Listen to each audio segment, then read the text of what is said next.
Donald Trump's latest rally in Scranton, Pennsylvania, was one for the books, but not in a good way. From bizarre outbursts about windmills to unfounded claims about Vice President Kamala Harris working at McDonald's, the former president's speech was a strange mix of unhinged rants and outrageous falsehoods. Most notably, Trump casually declared that a 5-year-old child knows more about Russia than his own son. One of many head-scratching statements that left the crowd confused and concerned. As Trump's rhetoric grows more extreme, his speeches have become a chilling reflection of his mental and political decline.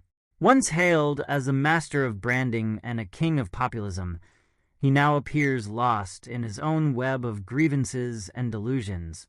His Scranton rally is yet another example of the former president grasping at straws to remain relevant in a political landscape where even his once loyal base is beginning to lose faith.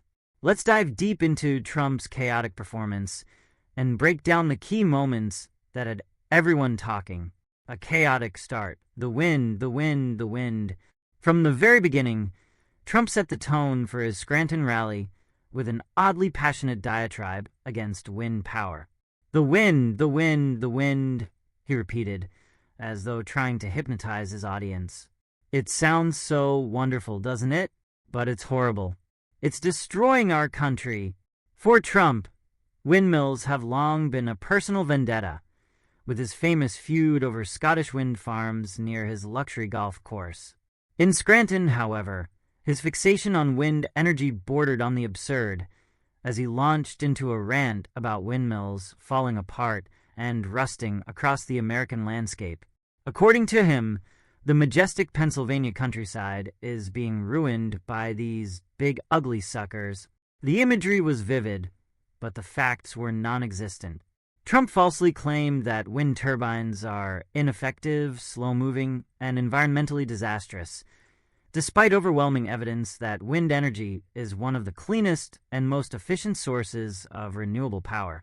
His tirade against windmills seemed more like a personal vendetta than a serious critique of energy policy, leaving many to wonder if he was truly in touch with reality. Trump's memory brag, "I have a great memory," as if the windmill rant wasn't enough. Trump swiftly pivoted to boasting about his memory, a skill he seems to believe sets him apart from the average American. "I have a great memory," he told the crowd. "I can talk about hundreds of things at one time and always get back to that point you were trying to make." The irony of this statement was not lost on anyone. Just moments after this grand declaration, Trump drifted into a disjointed monologue that zigzagged from topic to topic, ultimately losing any sense of coherence. His claim that he could juggle multiple thoughts at once fell flat as he stumbled through vague, nonsensical assertions about the state of the nation. If anything, his attempt to showcase his mental acuity only underscored his cognitive decline. A bizarre Russia comment. A 5-year-old knows more about Russia. The most bizarre moment of the rally came when Trump invoked the wisdom of a 5-year-old child to bolster his arguments about Russia. You take a child who's 5 years old. He knows more about Russia than my son," Trump proclaimed. This comment left many scratching their heads. Was it a dig at his own son? A jab at his critics? Or just another off-the-cuff remark that made no sense? It's hard to say, but the comment was particularly striking in light of recent revelations from journalist Bob Woodward. According to Woodward, Trump was actively communicating with Vladimir Putin during the height of the COVID-19 pandemic, even going so far as to send Putin American COVID tests when the U.S. was suffering from a shortage. Trump's peculiar fixation on Russia is nothing new, but the combination of a bizarre analogy involving children and a troubling history of cozying up to authoritarian leaders painted a disturbing picture of where his loyalties might lie. The tampon Tim debacle. As if the rally couldn't get any stranger, Trump began ranting about someone he referred to as Tampon Tim. The exact context of this bizarre outburst was unclear, but Trump seemed to suggest that schools are now selling tampons in boys' locker rooms, a claim that's both inflammatory and baseless. The tirade was part of a broader theme in Trump's rhetoric, stoking fears about cultural change and inflaming his audience with claims of moral decay. The fact that Trump used such a bizarre and inappropriate phrase to make his point was yet another sign of how far he's willing to go to provoke outrage. His willingness to dive into the absurd to rile up his supporters shows a level of desperation that even his most fervent defenders are finding difficult to justify. Trump's obsession with Vice President Kamala Harris reached new heights during the Scranton rally.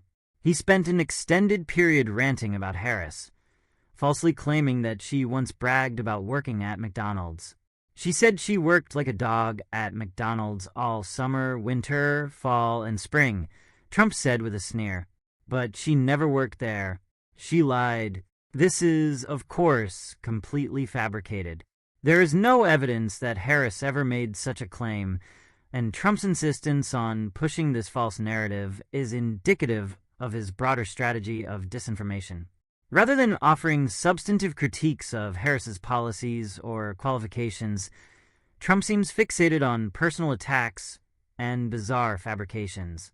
The McDonald story, though entirely false, fits neatly into Trump's ongoing efforts to paint Harris as both incompetent and dishonest. By inventing such stories, Trump aims to undermine her credibility without having to engage in any serious debate about her record or ideas. Ranting about dark MAGA and Elon Musk, no Trump rally would be complete without a bit of merch promotion, and this one was no exception. Trump proudly announced that Elon Musk had been spotted wearing a dark MAGA hat, a new addition to Trump's merchandise line. He loves that hat, Trump said, beaming. It's understated, but it's powerful. The mention of Musk, who has recently become more vocal about his support for Trump, was clearly meant to signal to the crowd that Trump still has the backing of influential figures. However, the dark MAGA branding, with its ominous connotations, felt out of place in a rally that was already brimming with negativity and division. Lies about FEMA and Madison Square Garden.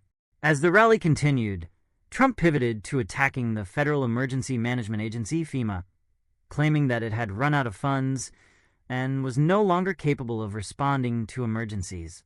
They have no funds. They have no workers. They have no nothing, Trump declared. This statement is, of course, false. FEMA remains fully operational and continues to provide disaster relief across the country. In fact, during Trump's presidency, there were multiple instances where he was criticized for withholding FEMA funds from states that didn't support him politically. His attempts to rewrite history by claiming that FEMA was great under Trump is just another example of his penchant for distorting the truth. In a similarly false statement, Trump boasted about filling arenas like Madison Square Garden and Nassau Coliseum. While it's true that Trump's rallies continue to draw large crowds, his claims about selling out multiple venues are exaggerated at best. Trump's friendship with dictators. Toward the end of the rally, Trump returned to a familiar theme, his relationships with dictators. I know them all, Trump bragged. I know President Xi, I know Putin, I know Kim Jong-un. While Trump has long touted his friendships with authoritarian leaders as a sign of his diplomatic prowess, many see it as a troubling indication of where his sympathies lie.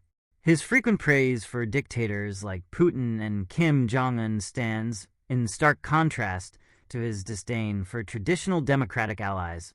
It's a dynamic that has long fueled concerns about Trump's foreign policy priorities and his willingness to cozy up to autocrats. The economy and tariffs. In what has become a predictable part of his stump speeches, Trump also lamented the state of the U.S. economy, claiming that it was at its peak in the late 19th century due to tariffs. We were the richest we ever were in 1890, Trump said. Tariffs made this country rich, and then we went to the income tax and it all fell apart. This oversimplified and historically inaccurate view of the American economy ignores the many complexities that shaped U.S. economic policy over the last century. While tariffs played a role in early American economic growth, they were hardly the golden ticket Trump suggests. His nostalgia for a bygone era of protectionism ignores the realities of the global economy in the 21st century. Donald Trump's Scranton rally was a wild ride from start to finish, filled with bizarre outbursts, falsehoods, and a disturbing fixation on culture war issues. His rants about windmills, Kamala Harris, and dark MAGA hats may have entertained his hardcore supporters, but they also highlighted just how detached he has become from the pressing issues facing the country. As Trump's speeches grow more erratic, it's clear that his political relevance is waning. Once a formidable force in American politics, Trump now seems more interested in settling personal scores and pushing absurd conspiracy theories than offering real solutions. For those still paying attention, it's a sad spectacle of a former president who,